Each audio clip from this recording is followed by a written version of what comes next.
3절부터 6절의 말씀을 보면 지혜는 종종 의인화되어서 말하고 있음을 우리가 알 수 있습니다. 오늘 얘기는 여인으로 의인화된 지혜를 만나게 됩니다.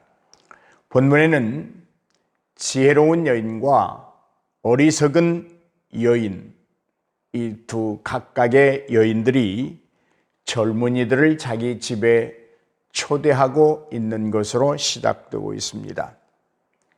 지혜로운 여인은 연애를 준비함에도 인품이 있고 부유한 도덕적 여인으로 묘사되고 있지만, 어리석은 여인은 훔친 물과 몰래 먹는 떡으로 차린 향락적인 식사에 젊은이들을 초대하고 있음을 볼 수 있습니다. 지혜로운 여인의 초청을 거부하고 비웃는 거만한 자나 악인들은 이 잔치에 참여하지 못합니다.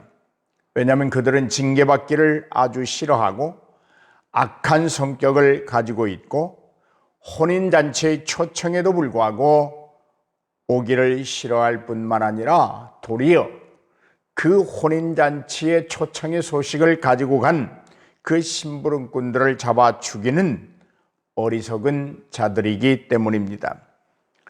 사랑하는 성도 여러분, 하나님은 오늘도 예수 그리스도를 통하여 풍성한 잔치를 열어놓고 어리석은 자와 미련한 자들을 초대해서 지혜를 가르치고 축복의 길로 인도하려 하신다는 사실을 우리는 깊이 기억하기를 바랍니다. 지혜가 지은 집은 음부가 지은 집과는 근본이 다른 집입니다. 지혜가 지은 집은 생명으로 인도하는 집이며 영적으로 성육하시는 그리스도의 몸 자체입니다. 그의 몸된 교회를 의미하기도 합니다. 교회는 하나님의 집입니다. 교회는 주 예수 그리스도께서 친히 세우신 견고한 집이라고 마태복음 16장 18절에 기록하고 있습니다. 오늘 본문의 지혜가 그 집을 짓고 7기둥으로 다듬고 있다. 그렇게 지은 집이다. 그렇게 말하고 있습니다. 지혜는 집을 지을 때 7기둥을 세웠다.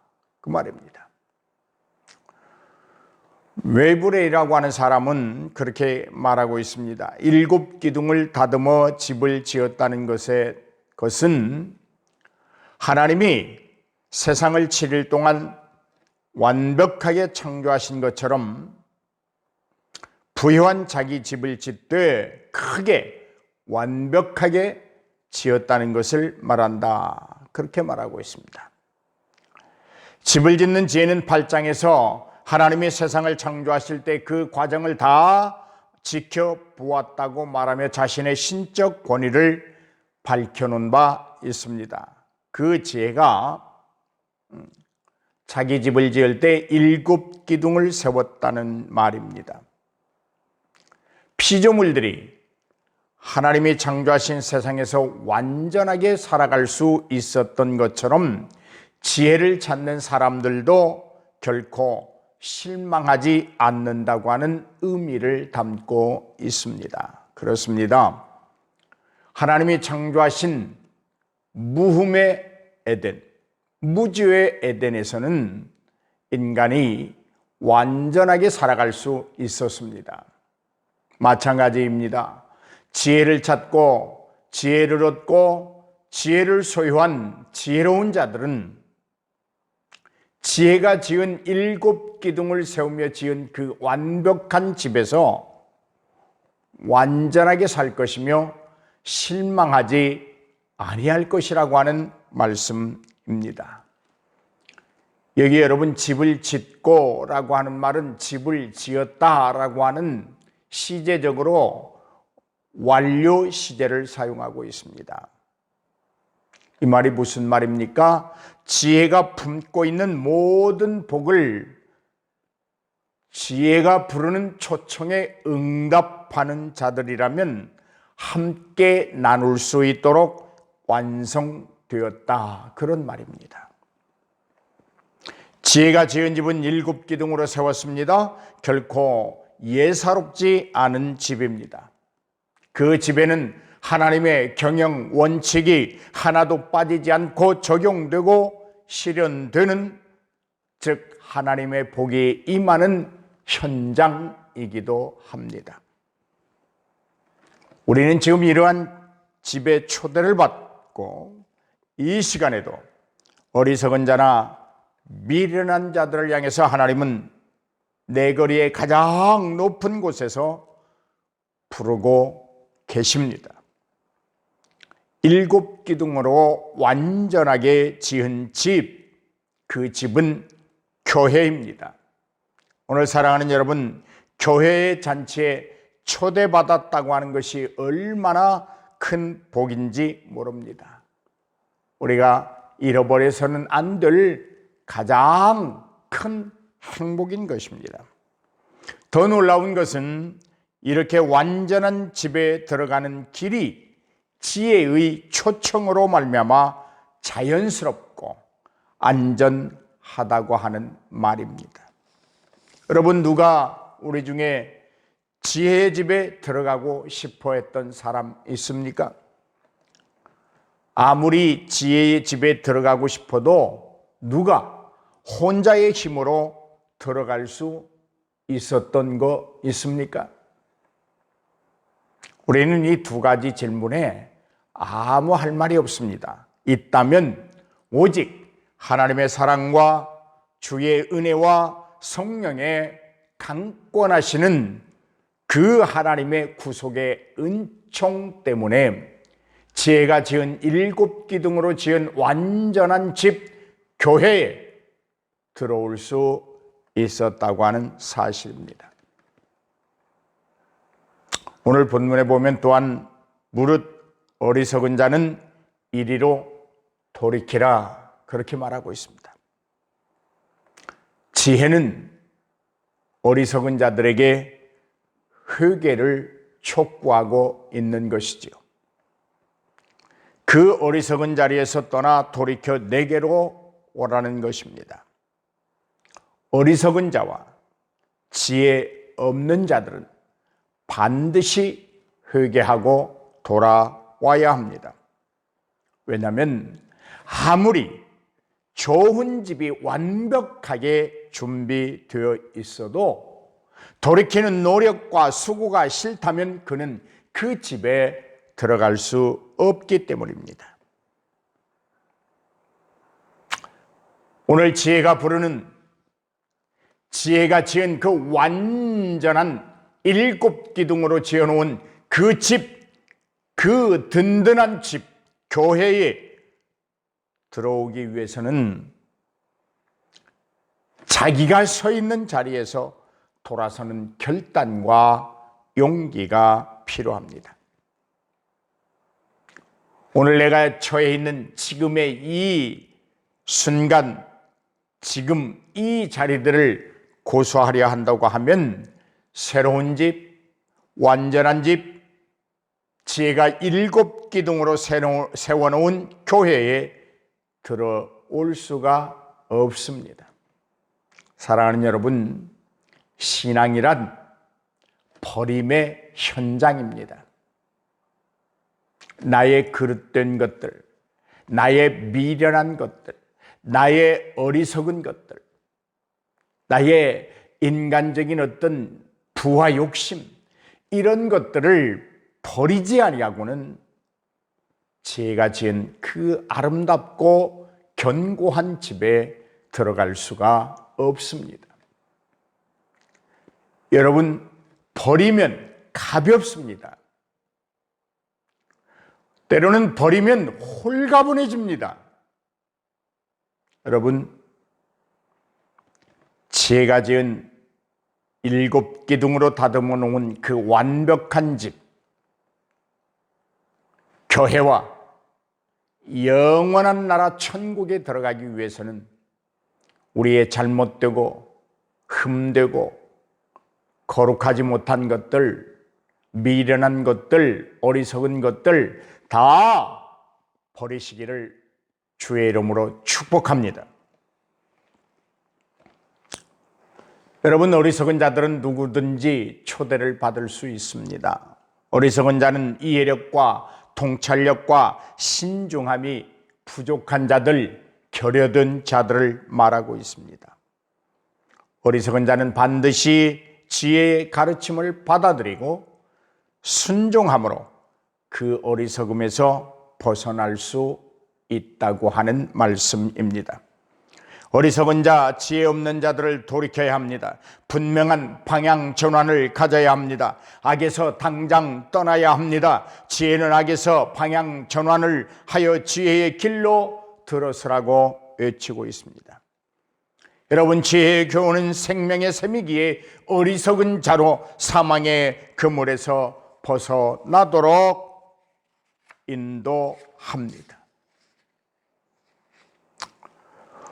오늘 7절로 12절의 말씀을 보면 우리는 거만한 자를 책망하거나 어리석은 자를 징계하지 말아야 한다, 그렇게 말씀하고 있습니다. 왜냐하면 그들을 징계하고 책망하면 오히려 지혜로운 자가 능욕을 당하게 되고 흠을 잡히게 되며 미워함을 받게 되기 때문이다, 그렇게 교훈하고 있습니다.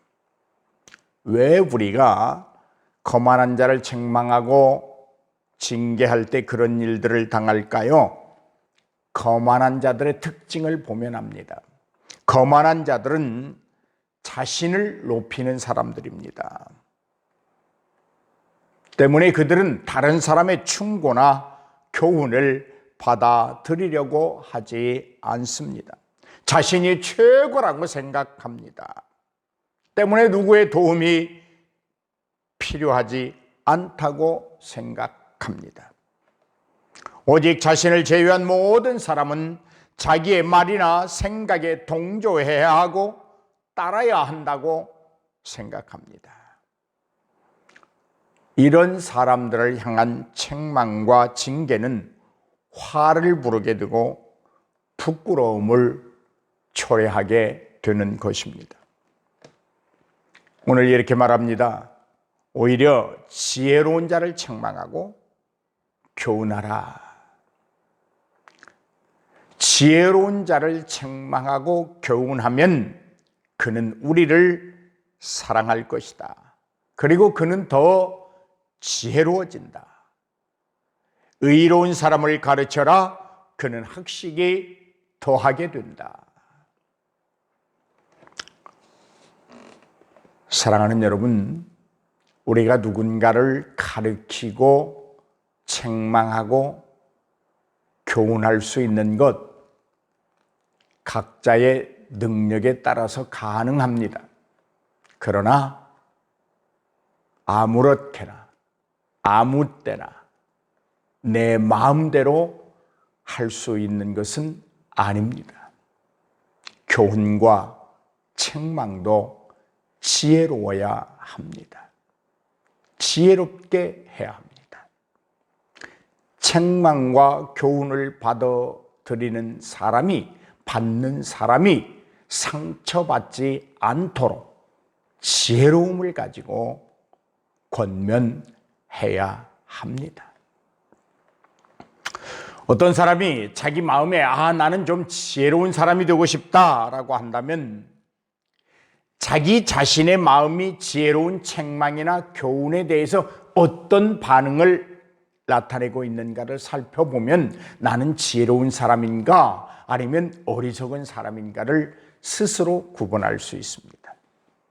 지혜로운 사람은 타인의 책망과 채찍과 교훈을 달게 받습니다. 어리석은 사람은, 거만한 사람은 다른 사람의 책망과 채찍과 교훈을 거절합니다. 자기가 최고라고 생각합니다. 자기가 가장 지혜로운 자라고 생각합니다. 여러분, 우리가 다른 사람을 권면하고 책망하는 지혜로운 자가 되기 위해서는 우리가 다른 사람들의 생활 습관이나 행동을 슬기롭게 관찰할 수 있는 그런 능력도 가져야 되는 것입니다. 여러분, 그런데 분명한 것은 지혜로운 자나 의로운 자가 되는 것은 우리의 노력으로 되는 것이 아닙니다. 징계를 통하여 더욱 지혜로워지고 학식이 더하게 되는 것이기 때문입니다. 우리가 하나님의 말씀으로 권면받고 징계받고 채찍받지 않는다고 하면 우리는 결코 지혜로운 자가 될 수 없습니다. 오늘 하나님의 말씀이 만약 여러분의 마음을 찌른다면, 오늘 주의 종도를 통해서 들려지는 말씀들이 왠지 나와 부딪힌다면 바로 그곳이, 그 순간이 지혜로운 자가 될 수 있는 그 시간임을 기억하시기를 바랍니다. 어떤 현장과 어떤 사건 속에서, 상황 속에서 내 양심에 하나님의 말씀이 부딪혀 온다면 바로 그 순간이, 바로 그 현장에서 하나님의 은혜를 받고 교훈을 받고 책망을 받고 지혜로운 자가 될 수 있는 좋은 복된 기회임을 깨닫기를 주의 이름으로 축복합니다. 축복합니다. 그러므로 우리는 설교를 들을 때에 내 귀에 달콤한 이야기보다는 좀 천둥 소리처럼 내 가슴을 울리는 이야기, 내 가슴을 통해하며 치게 만드는 이야기, 그 말씀들을 더 귀담아 듣고 사모해야 될 줄로 믿습니다.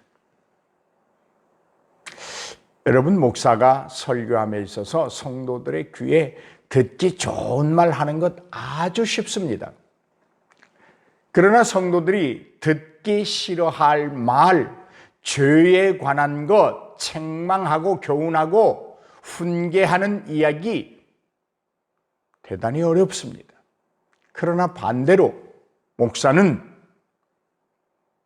후자의 말들을 해야 합니다. 왜요? 바르게 인도하기 위해서입니다. 오늘 사랑하는 여러분, 본문에 그렇게 말하고 있습니다. 여호와를 경외하는 것이 지혜의 근본이다. 아멘. 창조주 하나님을 아는 지식과 명철을 쌓아야 합니다. 그리고 그 하나님을 영원토록 즐거워하고 경배할 때 우리는 비로소 그 사람을 가리켜 지혜로운 자라고 칭하게 되는 것입니다. 어리석은 자들은 전능하신 여호와 하나님을 경외하라는 말 자체가 두렵고 고통스러울 것입니다. 왜요? 제멋대로 살고 싶은데 그리할 수 없기 때문입니다. 자기 욕심대로 살고 싶은데 선한 욕심을 가져야 하기 때문에 고통스럽습니다.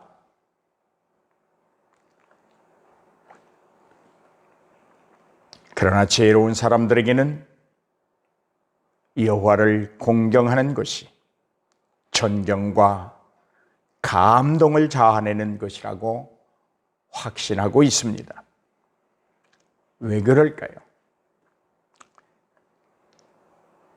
여호와를 경외한다고 하는 것은 그를 경외하는 자에게 지혜의 길을 열어주시고 지혜로운 삶을 살도록 인도하시는 하나님의 강력한 능력과 은총이 임하기 때문입니다. 하나님의 말씀을 따라 지혜롭게 살아가고 있는 사람을 누가 어리석다고 말할 수 있겠습니까? 오직 하나 있습니다. 사탄입니다. 마귀입니다. 마귀는 하나님의 말씀을 따라 살아가는 지혜로운 자를 가리켜서 예이 바보들아, 예이 어리석은 자들아 라고 말합니다. 왜요? 하나님을 알지 못하는 어리석은 자는 자신들이 어리석은 사람이라고 하는 자체마저도 알지 못하기 때문입니다.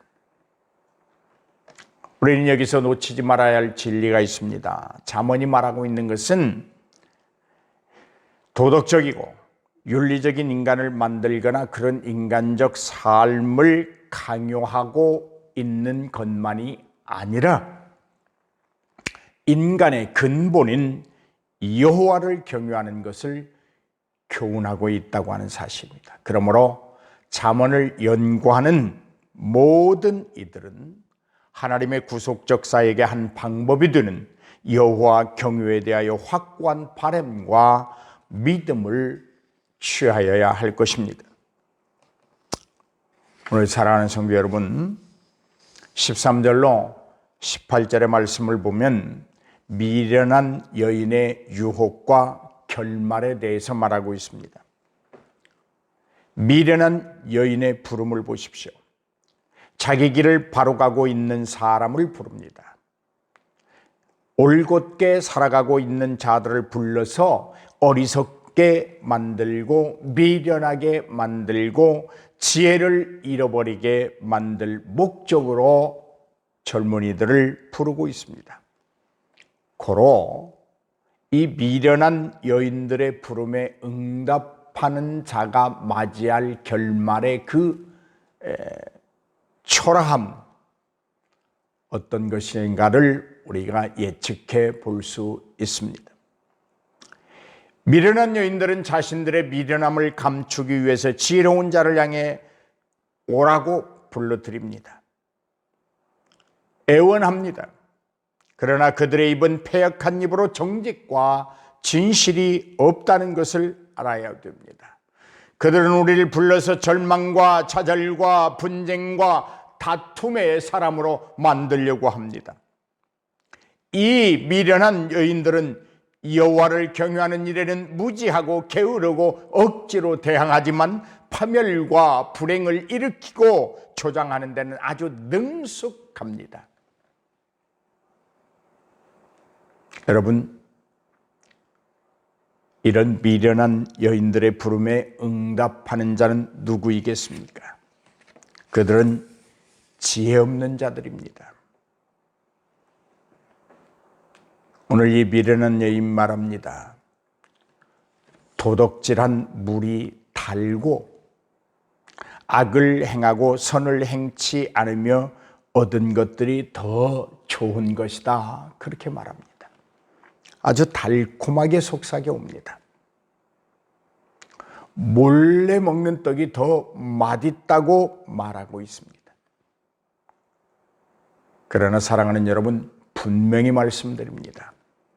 진실한 삶이란 땀과 노력의 결과입니다. 도적질한 물이 달다고 그 물만 마시는 것이 아니라 몰래 먹는 남의 떡이 더 맛있기에 그렇게 살아가는 것이 아니라 지혜로운 자답게 진실한 삶을 살기 위해서 그 사람은 땀을 흘립니다. 진실한 삶을 위하여 노력합니다. 이것이 지혜로운 사람의 모습입니다. 미련한 자들은 땀 흘리기를 싫어합니다. 노력하는 것을 좋아하지 않습니다. 옳든 그르든 그것들을 가리지 않습니다. 쉬운 방법을 선택하고 선호합니다. 이 미련한 여인의 부름이 옳다고 생각하면 그녀의 집에는 죽음밖에 없다는 것을 생각하십시오.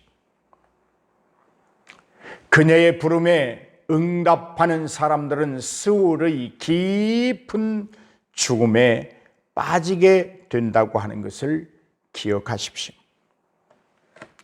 여러분, 어리석은 여인들은 불륜이 재미있다고 말을 합니다.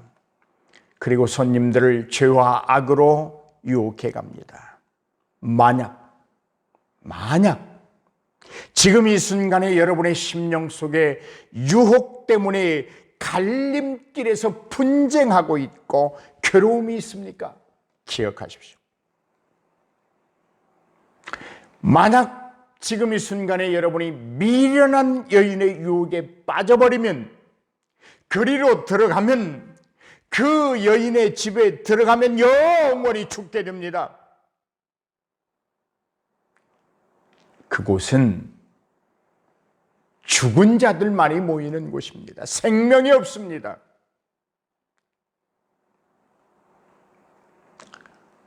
오늘 아버지의 바람은 아들된 우리들이 이 미련한 여인을 따라가지 않기를 간절히 바라고 있습니다. 사랑하는 성도 여러분, 미련한 여인이 되지 않기를 바랍니다. 여인의 아름다움은 말과 혀로 호리한 그런 능력이 아니라, 여인의 진정한 아름다움은 온유함과 조용함에 있다고 베드로전서 3장 3절로부터 4절에 말씀하고 있습니다. 오늘 여러분은 어떠한 아름다움을 소유하기 원하십니까? 사랑하는 성도 여러분, 미련한 여인의 끄임에 빠져서 전부를 잃어버리는 어리석은 삶이 되지 않기를 주의 이름으로 축복합니다. 순간은 맛있고 달지 몰라도 그 끝은 쑥과 같이 쓰고 영원한 죽음을 맞게 됩니다.